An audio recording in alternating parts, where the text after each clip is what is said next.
Here is the truth most people avoid: you cannot earn a leaking system. A bigger salary can simply make the leak bigger.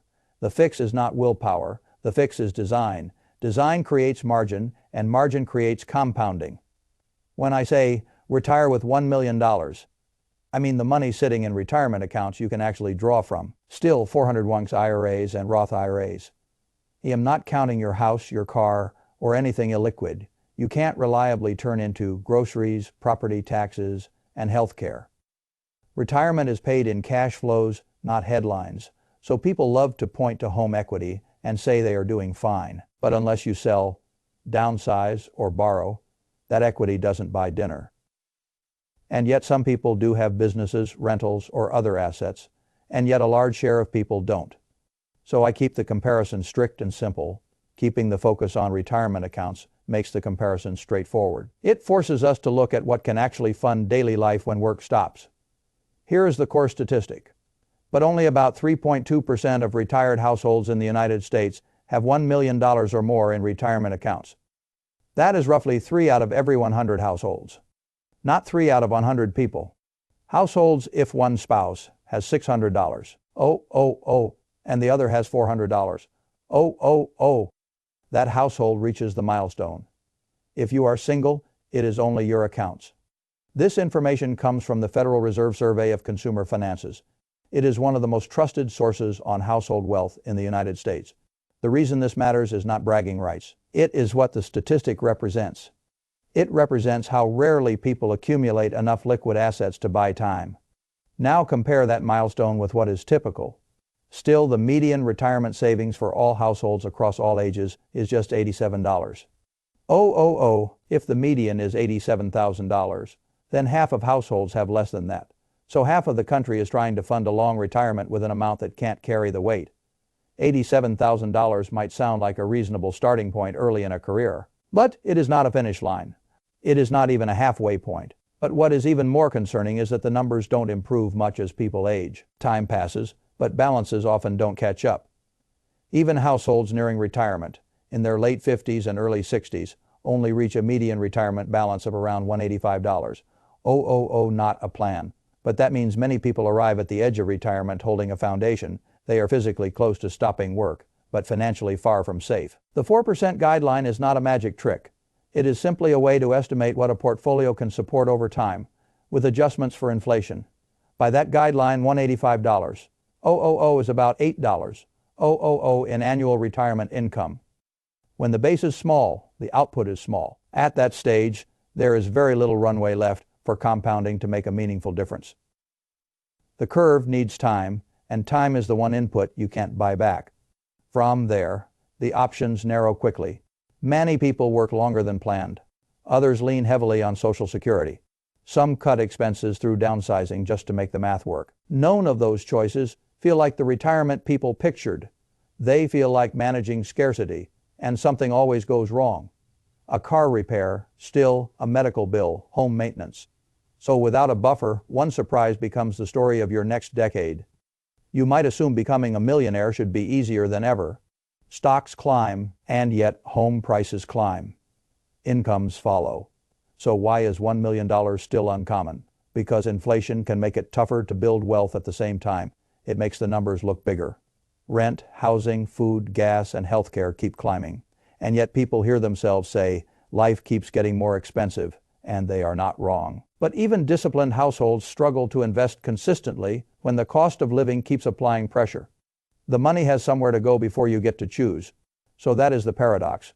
And yet it may be getting easier to reach $1 million invested and harder at the same exact time.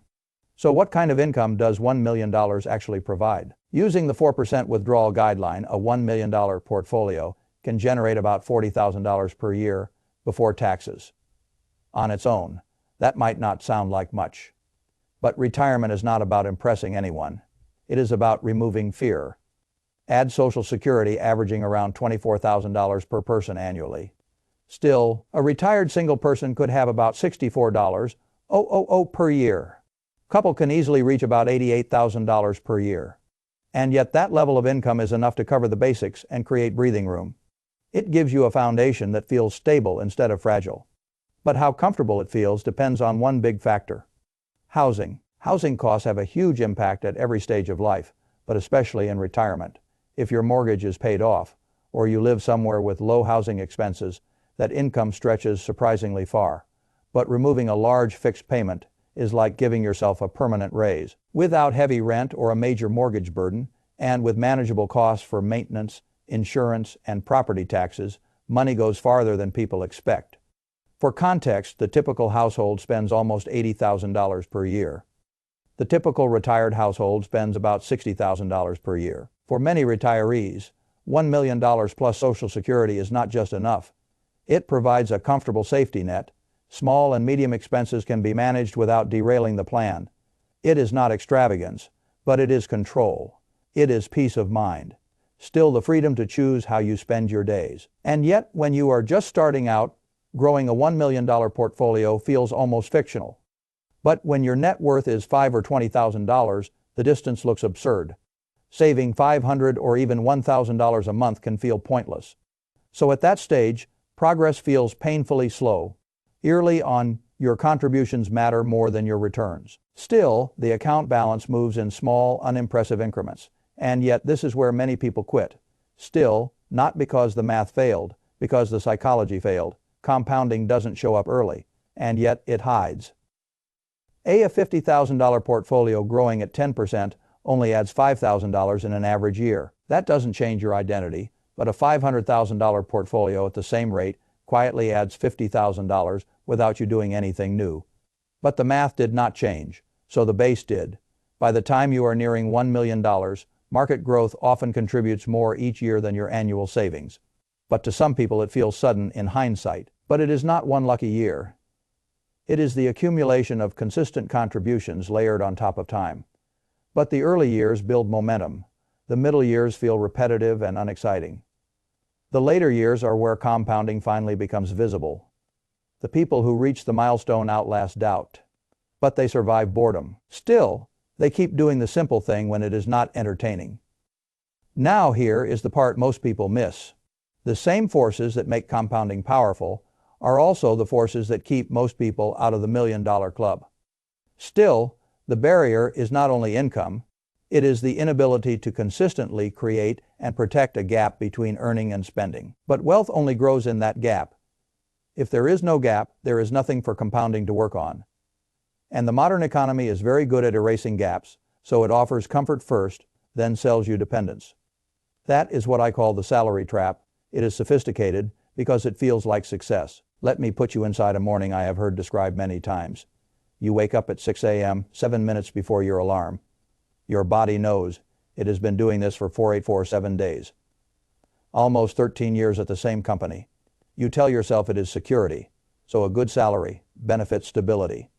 But as you stare at the ceiling, there is a feeling you can't quite shake. And yet you are making more money than your parents ever dreamed of, and somehow you feel more broke than ever. And yet that is not a coincidence. It is by design. This is the salary trap.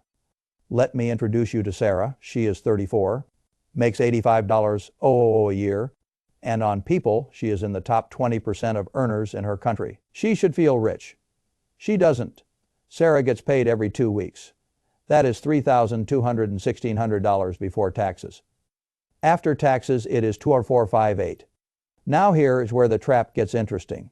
The system doesn't present her with a clean choice. It doesn't say, here is your money, decide what to do with it. Instead, it fragments her money across invisible channels before she ever sees it as hers. Rent takes $1,200. Still, that is nearly half of her after-tax income. So groceries and dining out take $400. Car payment, insurance, and gas take $550. Phone. Internet. Subscriptions take $120. Utilities take $140. By the time Sarah actually feels her payday, she has already spent $2,410 of her $2,458.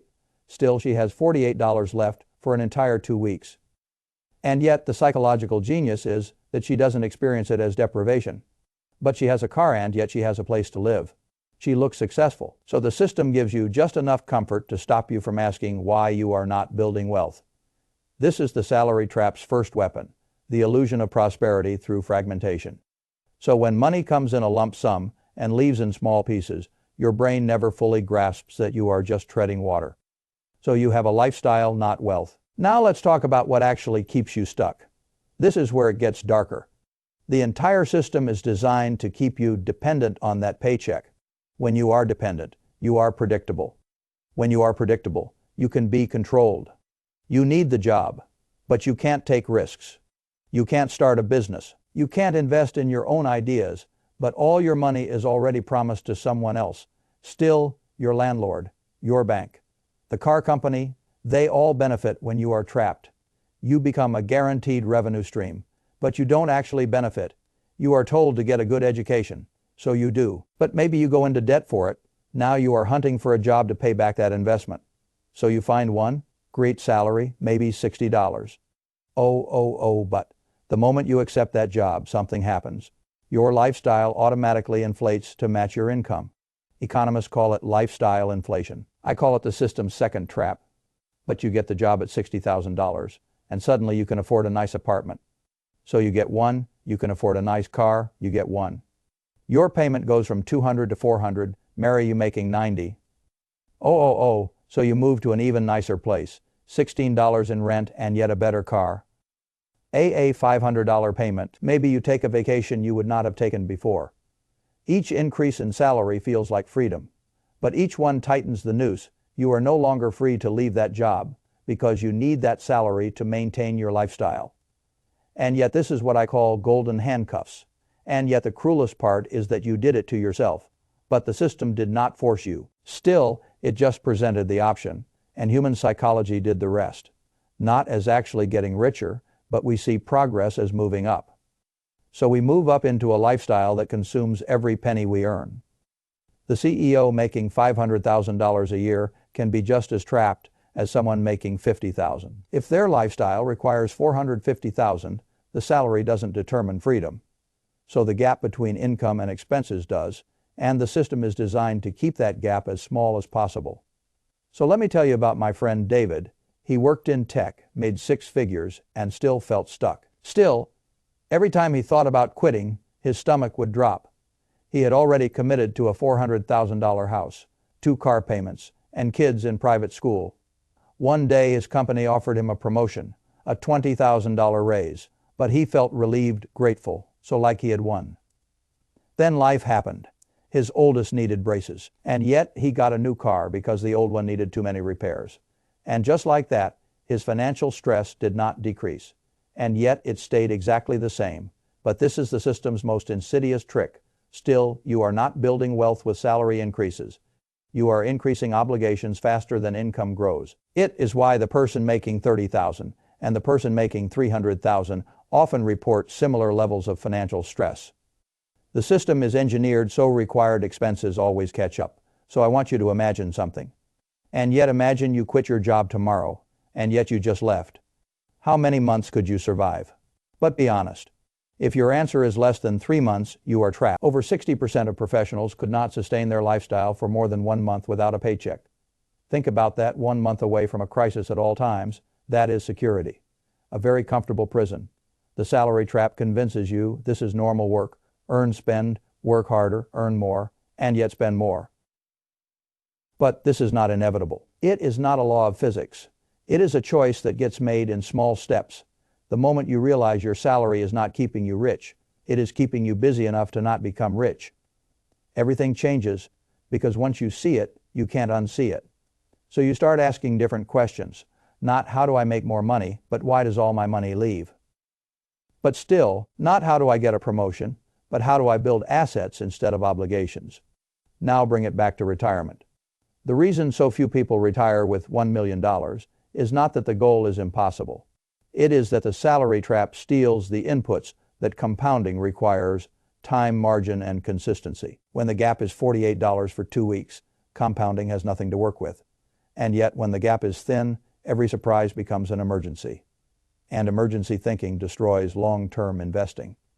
And yet that is why people panic when markets dip 20% or 30% in a single year.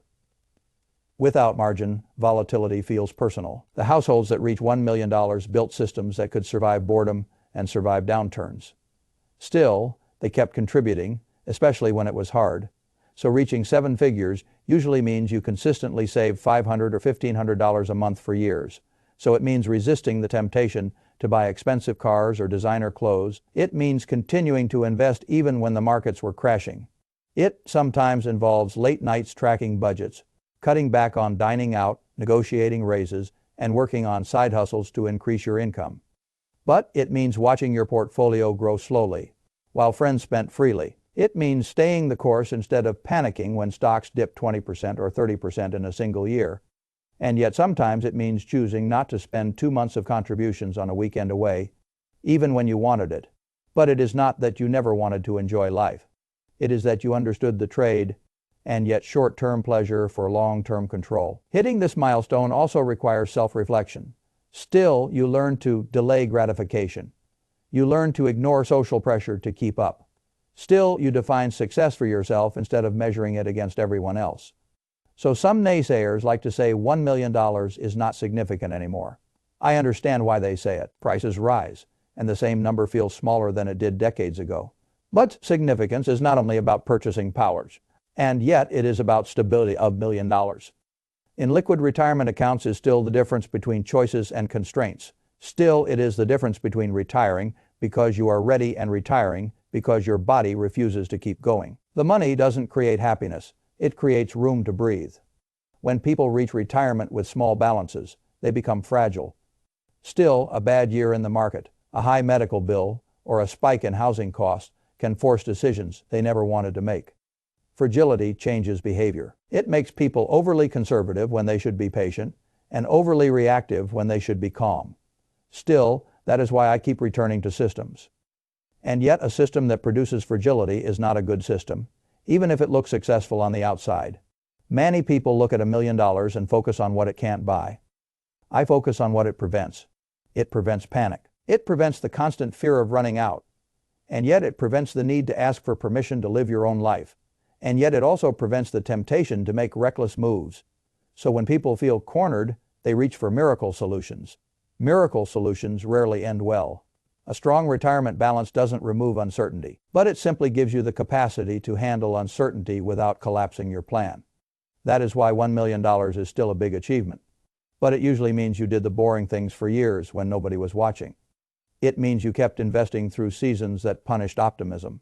You learned that volatility is the price of admission, not a sign you are doing it wrong. But it means you did not confuse temporary market drops with permanent loss. You kept contributing when it felt pointless. So this is where the salary trap is especially destructive. The trap doesn't just steal money, it steals your ability to stay consistent. Consistency is what allows compounding to work. If you stop and start, you flatten the curve. You turn a long-term advantage into a short-term struggle. Still, people underestimate how much the middle years matter. They are not exciting, but they are decisive. But they are where the base becomes large enough for the math to show up later. If the middle years are spent upgrading obligations, the base never forms. Then the later years arrive, and the person wonders why the plan did not work. But it did work. It produced exactly what the system was designed to produce. A life dependent on paychecks. The truth is that most people are not failing at investing. They are failing at protecting the gap that makes investing possible. That is why my advice often sounds simple. It is simple, but simple doesn't mean easy because it fights your impulses and your environment. If you want a clear picture of your system, look at your calendar and your bank statements. Your system is not what you say you value. It is what you repeatedly fund. If most of your money funds obligations, your future will be obligation. If some of your money funds assets, your future gains optionality. And yet this is also why cutting costs is not punishment. It is reclaiming decision-making power. The goal is not to live small, but to live on purpose. The salary trap makes spending feel automatic. A bill here, a payment there, a subscription you forgot about. But the outflow becomes background noise. But background noise is exactly how you lose decades. You don't notice the leak until the tank is nearly empty. But when you reach retirement, there is no overtime for your past. There is no extra shift that gives you back your 30s and 40s. The only thing left is what you built. That is why I say the $1 million goal is less about the number and more about the process. The process builds habits that protect you from the salary trap. If you build those habits, the math has a chance. If you don't, the math never even gets invited to the room. So yes, $1 million is still a lot of money, and the fact that it is still rare tells you something. It tells you the default system is not designed for wealth. The default system is designed for activity, work, earn, spend, repeat, but it keeps you busy and calls it stability. If you want a different outcome, you need a different structure. You need a structure that creates margin first, then lets compounding do what it always does over time. I am not asking you to be extreme. Still, I am asking you to be deliberate. Deliberate beats dramatic when the game is decades long. And once you have a deliberate structure, you don't need constant motivation, so you need consistency. Consistency is the real secret hiding in plain sight. That is why only a tiny fraction reaches the milestone. And yet not because they found a secret stock tip, because they built a system that refused to break when life got loud. Now, if you want the mechanics, keep them simple. First, stop confusing income with wealth. A $200,000 salary is income.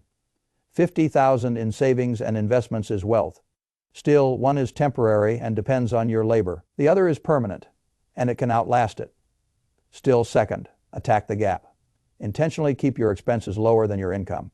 And yet this feels backward, but it is the only mechanism that works. So third, redirect that gap into assets that work for you, not liabilities that work against you. Most importantly, build optionality. So when you have 3 to 6 months of expenses in savings, something shifts psychologically. So you are no longer trapped. Still, you can negotiate better. You can take risks. You can leave situations that don't serve you. Still, that buffer also protects your investing plan. Still, it keeps you from selling at the wrong time just to pay bills. But the reality is that $1 million is more than a number on a screen. So it is the sum of hundreds of smart choices, small sacrifices, and disciplined habits that compound over several decades or more. And that is why only 3 out of 100 households actually have that saved by the time they retire. Freedom is rarely built in a single day of brilliant action. It is built through long-term discipline, repeated quietly, until the curve finally becomes visible. Time is going to pass no matter what you do. If you want freedom, stop letting raises vanish. Keep surplus. Build assets. Let time compound them.